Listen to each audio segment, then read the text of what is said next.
Selamat pagi Pak John. Selamat pagi juga Pak Willy.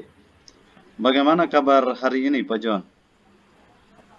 Kabar hari ini baik Pak Willy. Syukurlah kalau begitu Pak John. Pada kesempatan ini kita akan melakukan coaching di mana Pak John akan berperan menjadi coach dan untuk Pak Edi tentunya akan menjadi coachnya. Sementara saya sendiri akan berperan sebagai pengamat atau observer. Dan nanti di akhir kegiatan coaching, saya akan memberikan umpan balik kepada Pak John berdasarkan hasil pengamatan saya. Siap Pak Willy. Baiklah Pak John, hal-hal apa saja yang sudah dipersiapkan oleh Pak John dalam menjalankan kegiatan coaching ini? Saya sudah mempersiapkan untuk melakukan coaching dengan Pak Edi sesuai dengan alur Tirta. Jadi yang pertama mulai dari tujuan, identifikasi, rencana aksi, dan tanggung jawab. Baik, itu sudah bagus Pak John. Namun Pak John tidak boleh lupa juga ada 3 kompetensi inti, yaitu presence atau kehadiran, di mana kita harus hadir penuh dalam situasi itu. Kemudian kita juga harus mendengarkan secara aktif dengan rasa. Lalu kita juga harus mengajukan pertanyaan-pertanyaan yang berbobot. Siap. Tetap harus ada ya Pak John untuk bagian itu. Siap, ya siap Pak Willy. Oke, selamat menjalankan tugas Pak John. Baik, terima kasih Pak Willy. Selamat pagi Pak Edi. Selamat pagi juga Pak John. Bagaimana kabarnya hari ini? Puji Tuhan, kabar hari ini baik Pak John. Baik Pak Edi. Gini Pak Edi, kemarin kan Pak Edi meminta saya untuk melakukan coaching hari ini terkait masalah yang sedang Pak Edi hadapi ya. Benar sekali Pak. Kira-kira apa yang akan kita bicarakan di pertemuan ini? Saya ingin berdiskusi dengan Pak John terkait pembelajaran saya di dalam kelas ke depannya itu seperti apa. Oh begitu ya. Oke, baik Pak Edi. Lalu hasil apa yang ingin Pak Edi bawa pulang setelah dari pertemuan kita ini? Saya ingin menemukan ide-ide baru dalam proses pembelajaran di kelas nanti. Oke Pak Edi. Saya rasa ini menarik untuk kita diskusikan. Namun sebelumnya saya ingin mendengarkan situasi apa yang Pak Edi rasakan saat ini. Bisa Pak Edi ceritakan? Terima kasih Pak. Saya bisa menceritakan itu kepada Bapak. Persoalan seperti ini Pak. Saya dipercayakan untuk mengajar mata pelajaran bahasa Inggris di kelas 10. Dan di dalam kelas pembelajaran tersebut, saya menemukan sebagian besar murid di kelas 10 tersebut tidak memiliki motivasi belajar. Mereka lebih cenderung bercerita dengan temannya, tidak memperhatikan apa yang saya sampaikan, bahkan ada yang tidur-tiduran sehingga ketika saya mengajukan pertanyaan, mereka kaget dan tidak bisa menjawabnya. Oh ya, begitu ya Pak Edi. Jadi persoalan yang sedang Pak Edi hadapi ini bahwa anak-anak tidak memiliki motivasi dalam pembelajaran bahasa Inggris, begitu ya? Betul sekali Pak John. Bahkan saya tidak sengaja pernah mendengar percakapan di antara mereka yang bilang bahwa kalau belajar bahasa Inggris itu sulit, dan kalau saya mengajar itu akan terasa membosankan dan membuat mereka menjadi ngantuk dan ingin tidur. Oke. Dari cerita Pak Edi ini saya berpikir untuk kita segera harus mencari jalan keluarnya agar anak-anak dapat termotivasi untuk belajar bahasa Inggris lagi nanti. Betul sekali Pak John. Makanya saya menemui Pak John untuk mendiskusikan persoalan ini. Ya, tentunya Pak Edi. Saya ingin dengar dulu, kira-kira menurut Pak Edi, faktor-faktor apa saja yang berpengaruh sehingga anak-anak tidak termotivasi belajar bahasa Inggris di dalam kelasnya Pak Edi? Dari refleksi saya Ya, setelah selesai belajar, itu ada beberapa faktor yang mempengaruhi persoalan itu, Pak. Yang pertama bahwa saya tidak membuat pemetaan kebutuhan belajar murid untuk mengetahui kebutuhan belajar apa yang mereka inginkan. Yang kedua bahwa pada saat di kegiatan awal, saya kurang memberikan motivasi dan juga persepsi. Yang ketiga, model pembelajaran saya gunakan itu tidak berjalan sesuai dengan sintak pembelajaran, di mana pembelajaran tersebut lebih cenderung menggunakan metode ceramah.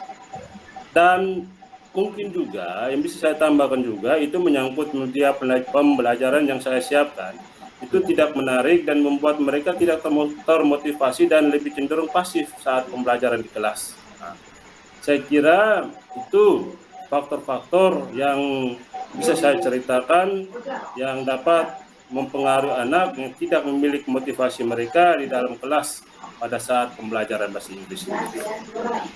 baik.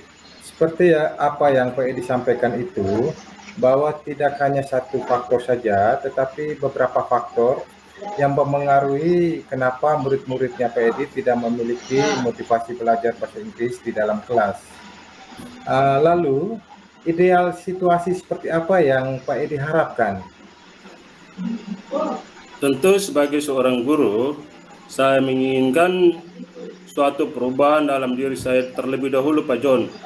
Untuk itu, bagaimana membuat murid-murid saya memiliki motivasi belajar, dan saya rasa situasi seperti ini mungkin yang diharapkan oleh semua guru.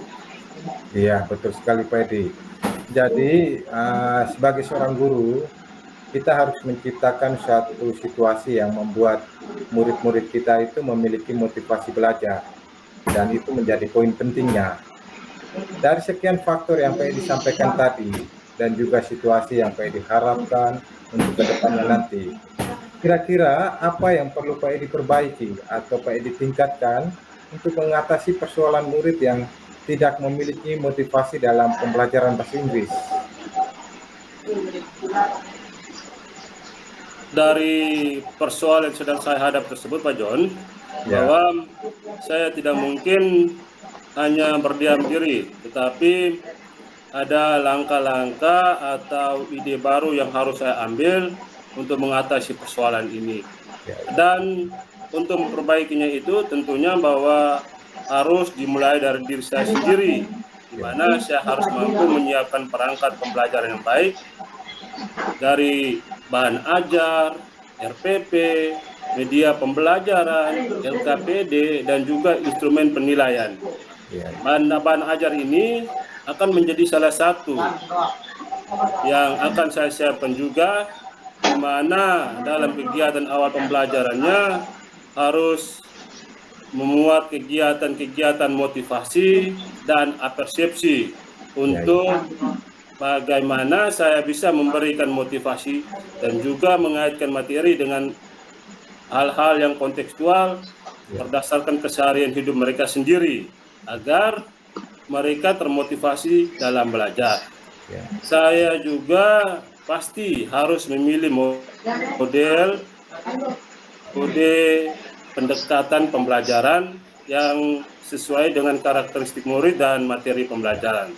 Media pembelajaran juga harus dibuat sedemikian menarik, baik dengan menggunakan gambar ataupun video, agar mereka tertarik untuk belajar. Intinya, di dalam pembelajaran itu, saya harus menciptakan suasana belajar yang berpihak pada murid. Suasana belajar yang menyenangkan, sehingga mereka tidak terbebani dengan pandangan mereka sendiri bahwa ketika mereka belajar bahasa Inggris itu sulit, atau ketika saya mengajar itu tidak hanya bersifat ceramah sehingga membuat mereka menjadi bosan.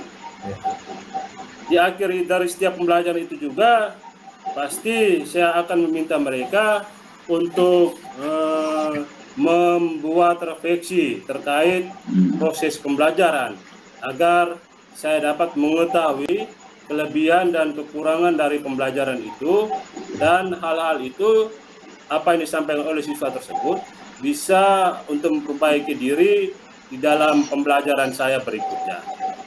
Luar biasa Pak Edi.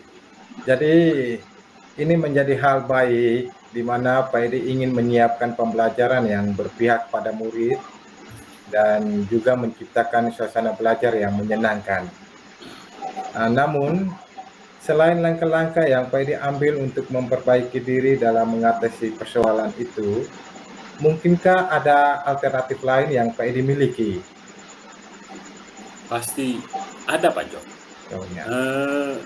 Sampai sekarang ini juga saya merasa bahwa saya belum paham benar bagaimana membuat suatu RPP berdiferensiasi tersebut.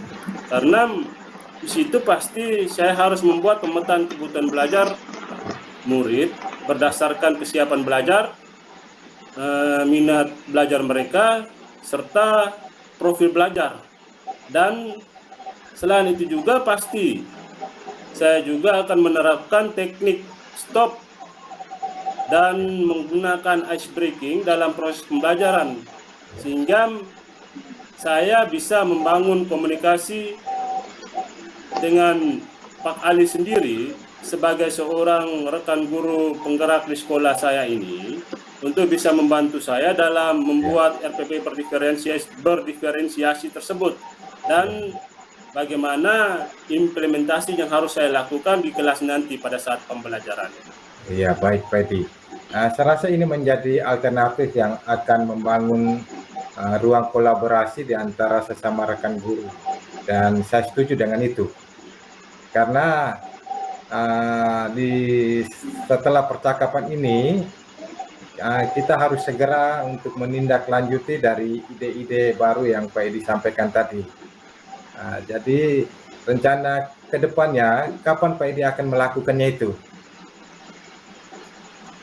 Setelah percakapan ini Pak, Iya. saya rasa saya harus segera atau saya harus langsung bertemu dengan Pak Ali untuk menyampaikan maksud dan tujuan saya ini. Kemudian saya akan menyiapkan perangkat pembelajaran sehingga saya harus berkomunikasi dengan Pak Ali sendiri. Iya, baik. Saya yakin Pak Ali sebagai guru penggerak akan membantu Pak Edi dalam pembuatan RPP berdiferensiasi itu. Kira-kira selain Pak Ali, mungkinkah ada orang lain yang Pak Edi perlukan untuk mendukung atau membantu Pak Edi? Saya kira saya pasti membutuhkan dukungan dari kepala sekolah dan bisa berkonsultasi lebih jauh dengan rekan-rekan guru saya, terutama rekan-rekan guru bahasa Inggris, untuk bisa membantu saya dalam menyiapkan perangkat pembelajaran tersebut. Baik, baik Pak Edi.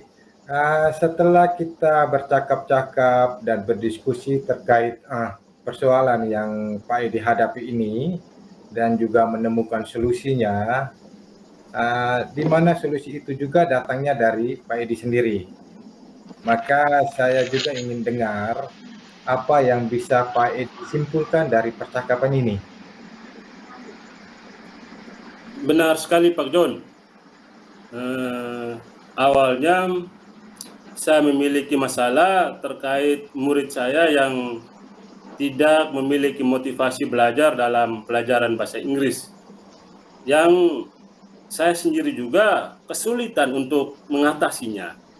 Namun setelah saya bertemu dengan Pak John dan mendiskusikan hal ini, akhirnya saya menemukan solusi dari persoalan saya itu. Bahkan solusi itu muncul atau datang sendiri dari diri saya, di mana Pak John hanya membantu untuk mengarahkan saya dengan pertanyaan-pertanyaan yang tanpa saya sadari tadi bahwa jawaban-jawaban yang saya sampaikan tersebut itu merupakan solusi-solusi atas masalah-masalah yang sedang saya hadapi ini. itulah manfaat dari kita melakukan coaching ini, Pak Edi. Jadi semoga apa yang menjadi komitmen dari Pak Edi untuk segera ditindaklanjuti. Begitu bisa ya Pak Edi? Bisa Pak. Oke, baik Pak Edi. Saya rasa cukup untuk kegiatan coaching kita hari ini. Semoga ini menambah pengetahuan kita untuk kedepannya nanti. Terima kasih Pak Edi dan selamat pagi. Terima kasih juga Pak John atas kesediaan waktunya dan selamat pagi juga. Oke. Wah, terima kasih banyak Pak John dan Pak Edi untuk proses coaching yang luar biasa ini. Setelah saya amati bahwa proses coaching ini sudah berjalan dengan baik. Dan juga selama coaching, Pak John sudah menunjukkan presence atau kehadiran penuh.